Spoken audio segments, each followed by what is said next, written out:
Attentat contre Björn Höcke qui secoue toute l'Allemagne de l'Est. Oui, vous avez bien lu. Nous parlons ici d'une escalade que personne n'avait vu venir, des menaces qui deviennent réalité et une vague de violence qui vise l'AfD, et surtout son principal représentant, Björn Höcke. Ce n'est pas un piège à clics, c'est la dure réalité de l'Allemagne en 2026. Imaginez un instant, une froide journée de février en Thuringe en 2026. Björn Höcke, le leader charismatique de l'AfD en Allemagne de l'Est, se prépare à prononcer un discours. Puis soudain, une détonation, de la fumée, la confusion. Les milieux d'extrême gauche ont désigné Höcke comme ennemi numéro 1, et la violence franchit un nouveau seuil. Ce n'est plus un simple affrontement politique. Les choses sont devenues sérieuses, mes amis. Commençons par le contexte. Björn Höcke est l'homme qui a transformé l'AfD en une force politique majeure en Thuringe. Il incarne le patriotisme, le slogan « L'Allemagne d'abord », l'opposition à l'immigration de masse et une contestation ferme de l'establishment. Mais c'est précisément cela qui fait de lui une cible privilégiée pour la gauche radicale. Dans les milieux antifa, certains l'insultent ouvertement en le qualifiant de Höcke-Schwein. Sur des plateformes comme Indymedia, un forum lié à l'extrême gauche, certains messages ont même appelé ouvertement à l'éliminer à l'aide d'explosifs. Ce n'est pas une plaisanterie, c'est un appel direct à la violence. Et savez-vous ce qui est peut-être le plus inquiétant? Ces menaces ne sont pas des cas isolés. Regardons les chiffres. L'année 2025 a marqué un record d'infractions à motivation politique visant l'AfD. Rien qu'en Thuringe, on a recensé 118 attaques contre des permanences parlementaires de députés AfD, qu'ils siègent au Landtag ou au Bundestag. C'est environ un quart de plus qu'en 2024. Un grand nombre de ces attaques visaient directement Höcke. On parle de dégradation, de jets de peinture contre son bureau, de pierres lancées à travers les fenêtres, d'envoi de courriers contenant des substances inconnues, peut-être même toxiques, et même d'incendies criminels. Imaginez être un responsable politique et vous réveiller parce que votre voiture brûle devant votre maison. Voilà la réalité à laquelle Höcke et ses collègues sont confrontés. Mais l'affaire va encore plus loin. Une plateforme proche de l'extrême gauche a publié un appel explicite au meurtre visant 53 responsables politiques de l'AfD nommément désignés. Et oui, Björn Höcke figure tout en haut de cette liste. Le texte appelle clairement à éliminer Höcke à l'aide d'explosifs. Certains passages affirment même sans détour « il faut l'abattre ». Le Landeskriminalamt de Thuringe ainsi que d'autres autorités ont ouvert des enquêtes pour menaces et constitution d'organisations criminelles. L'Office de protection de la Constitution a attribué ces appels au spectre de l'extrême gauche, y compris à des milieux liés à l'Antifa. Les autorités considèrent ces menaces comme sérieuses, même si aucune attaque concrète n'a encore été menée. Mais pour combien de temps encore? Le niveau de menace n'a jamais été aussi élevé. En regardant en arrière, on constate que cette situation ne date pas d'hier. Entre 2016 et 2021 déjà, Björn Höcke avait été la cible répétée de menaces et même de menaces de mort. Le Landeskriminalamt de Thuringe avait ouvert plusieurs enquêtes à ce sujet. En 2021, le chef du service régional de protection de la Constitution, Stefan Kramer, avait déclaré que ces menaces devaient être prises très au sérieux, même si un attentat semblait alors peu probable. Souvent, ces tensions étaient liées à des manifestations organisées directement devant son domicile. Là où il vit avec sa famille, des rassemblements ont régulièrement lieu. Son adresse est facilement trouvable publiquement, mais une protection réellement efficace semble difficile à mettre en place. À plusieurs reprises, des activistes radicaux issus de la mouvance d'extrême gauche se sont approchés de sa propriété, rôdant autour de la maison, observant les allées et venues et tentant d'intimider aussi bien lui que ses proches. La situation a franchi une limite qui, dans un état de droit, devrait pourtant rester inviolable. La vie privée de la famille. La question est particulièrement sensible lorsqu'il s'agit de ses 4 enfants.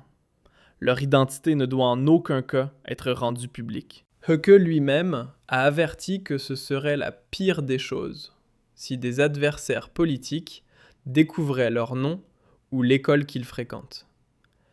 Les enfants ne devraient jamais devenir des instruments dans des conflits politiques. Pourtant, l'inquiétude persiste. Certains groupes idéologiquement motivés pourraient ne plus respecter aucune limite, pas même face à des mineurs. Imaginez des personnes masquées scandant des menaces devant votre propre porte. En 2021, les intimidations sont devenues particulièrement explicites.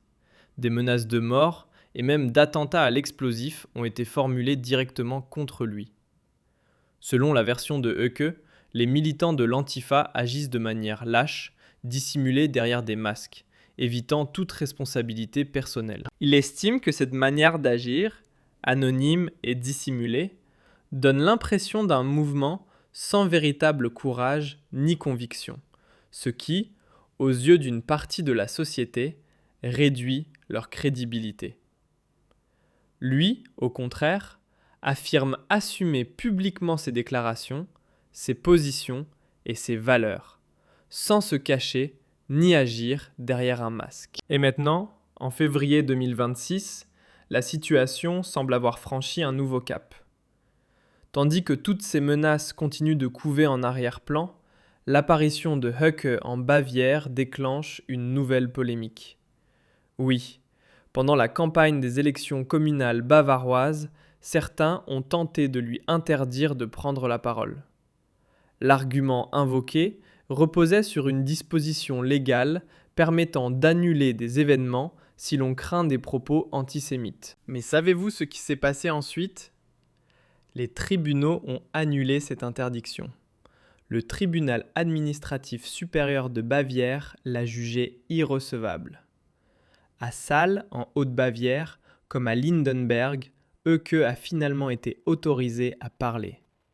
Selon la Cour, il n'existait pas d'indices suffisamment concrets permettant de prévoir des infractions à la loi. Les municipalités avaient tenté de justifier leur décision en citant d'anciennes déclarations controversées, comme l'expression « le capitalisme financier est dégénéré » ou la description d'Angela Merkel comme « cliente de Soros ». Mais la justice n'a pas retenu ces arguments. Sur place, le dispositif de sécurité était impressionnant. Une forte présence policière, mais seulement environ 300 contre-manifestants au lieu des 2000 annoncés.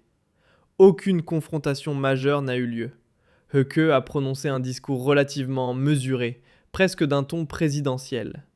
Parmi les personnes présentes se trouvaient même des citoyens qui ne votent pas pour l'AfD, mais qui souhaitaient se faire leur propre opinion. Pour certains observateurs, cet épisode montre que les tentatives d'interdiction donnent surtout davantage de visibilité au parti.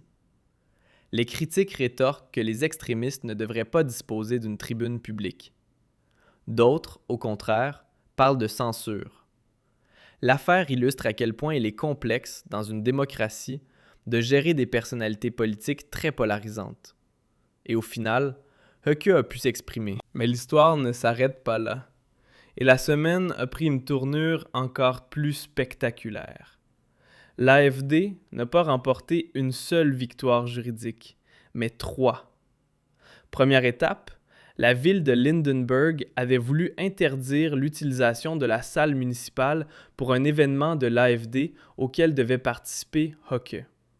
Le tribunal administratif d'Augsbourg a annulé cette décision, la jugeant disproportionnée. Selon les juges, une interdiction de prise de parole aurait constitué une mesure moins radicale. La municipalité a alors réagi en imposant précisément cette interdiction. Mais peu après, le même tribunal l'a également annulé. Motif: les critères extrêmement stricts appliqués aux partis interdits ne peuvent pas être simplement appliqués à l'AfD. Même la condamnation de Höcke liée au slogan Alles für Deutschland ne suffisait pas, selon la Cour, à justifier la crainte d'une infraction lors de son discours. Résultat, une nouvelle victoire judiciaire pour l'AfD. Et voici la troisième décision. L'interdiction d'armes visant les membres de l'AfD a été annulée. Le tribunal administratif de Gera a estimé que la simple appartenance à l'AfD de Thuringe ne constitue pas un motif suffisant pour retirer une licence de port d'armes. Les autorités avaient tenté de justifier cette mesure en s'appuyant sur les évaluations du service de protection de la Constitution.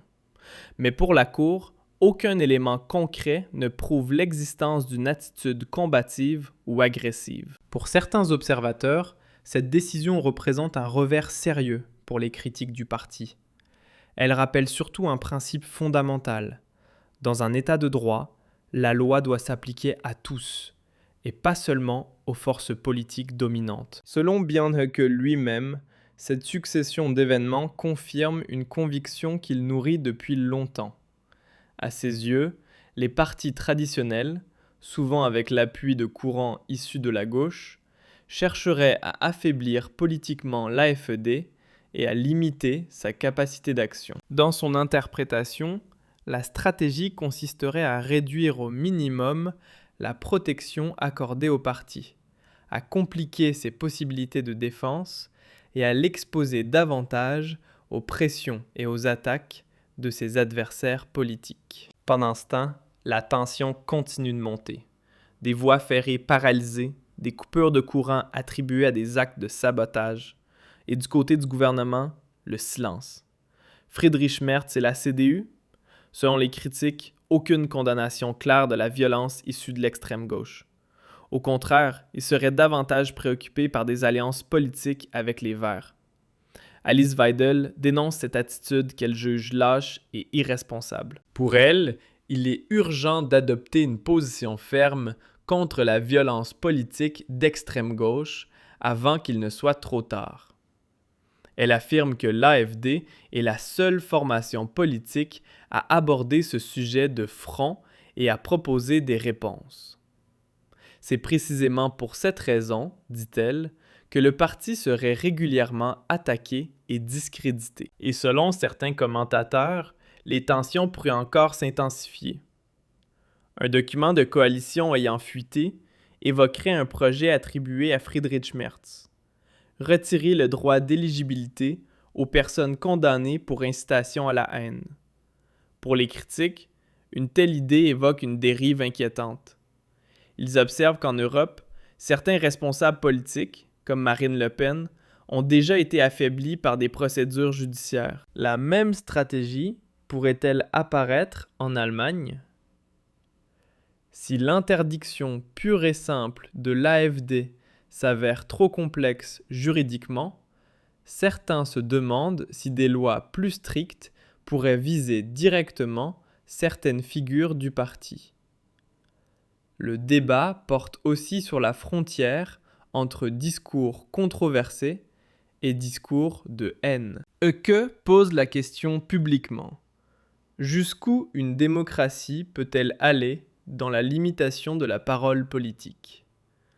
Pour lui, le débat touche à un point sensible, celui de la liberté d'expression. L'AfD contre-attaque. Björn Höcke a engagé une action en justice contre Sarah Wagenknecht après un duel télévisé au cours duquel, selon lui, elle aurait affirmé des choses fausses.